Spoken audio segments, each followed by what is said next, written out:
Welcome to today's video on the overview of bridge in MikroTik. A bridge is a device that operates at the L2 layer and essentially connects various interfaces. Traditionally, it was once used to connect network segments and typically addressed issues related to dividing collision domains into multiple collision domains. In essence, during the era of hubs, when collision domains were present everywhere, there were certain problems associated with it. In a hub, we couldn't connect an infinite number of devices because the more devices in the hub, the higher the likelihood of collisions in the local network. With a bridge, the collision domain was divided into several parts, allowing us to increase the number of devices operating in the local network. All hosts can still interact with each other. Now there are two collision domains. All MikroTik devices running RouterOS support software bridges. What devices can be included in a bridge? And what can we add to the bridge? Primarily, Ethernet, Wi-Fi, SFP, EOIP, OpenVPN, operating in Ethernet or tap driver mode, VPLS, VLAN interfaces. The main characteristic of these interfaces is that they must be capable of passing L2 frames through themselves. If we are talking about the default configuration, where we take software devices, the bridge includes Wi-Fi interfaces and all Ethernet interfaces, having the hardware offload option and using the hardware switch chip if available. In the default configuration, there is one bridge with the comment defconf and the name bridge.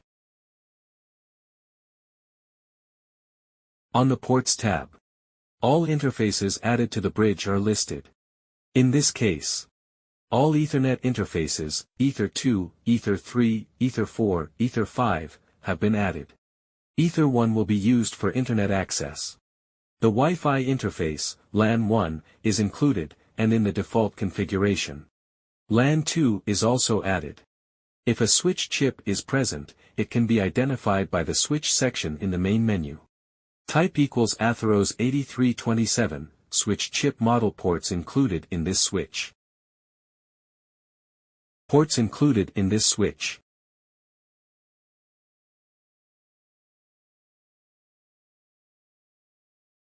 Hardware offload is an option that allows hardware transmission of frames between ports at maximum speed. If several devices communicate through interfaces. For example, if frames are sent from the Ether2 interface to Ether3 destined from one server to another, the maximum speed will be utilized, port speed like 1 gigabit per second. This option can be disabled. Why is this necessary? Why intentionally reduce the device's performance if it can be avoided? The reason is that hardware offload is like Forrest Gump, fast and simple. Its task is to quickly transfer data from one interface to another. However, if additional processing is required, such as frame filtering, MAC address changes, or calculations, HW offload can interfere. And in such situations, it needs to be disabled. It's also worth noting that enabling certain options on some switch chips, such as enabling bridge VLAN filtering, completely disables HW offload. As a result, all traffic goes through the central processor, meaning the device's performance has been reduced in this case. Hosts, this is a table of MAC addresses that operate through the bridge. Here, we can see which MAC address we observe through which interface. And in the case of bridge VLAN filtering, we can see the VLAN as well. There is also an option indicating whether these are dynamically added MAC addresses to the bridge table. After some time, these MAC addresses may be removed. DL indicates that these are MAC addresses of specific interfaces. In conclusion, we've embarked on a journey through the fundamental aspects of the bridge functionality in MikroTik. Thanks for watching.